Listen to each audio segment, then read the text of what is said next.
Hey guys, welcome to the best online tutorials channel. In this video, we're talking about how to see your Google Maps search history and timeline. Okay, so just open up your computer's web browser, navigate to Google Maps and log into your account. Then move your cursor to the top left corner and click on three horizontal lines menu icon right here. Then from the sidebar navigation column list, click on Maps Activity. If you can't find that, as you can see, we also have the reasons, where you will see the recent things you've searched for, like places, maybe cities, countries, whatever you did. And also we have the your data in maps. And then as you can see, if we go here, we can just scroll down and see and click on web and app activity. Click on here.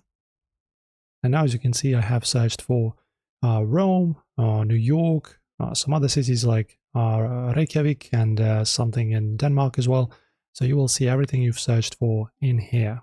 And if you tap on the reasons, as you can see, you will see the latest places you visited here on the map of our planet. And you can either delete them or save them or whatever you want to do. That is it, guys. Pretty simply done. Enjoy as always, and thank you for watching.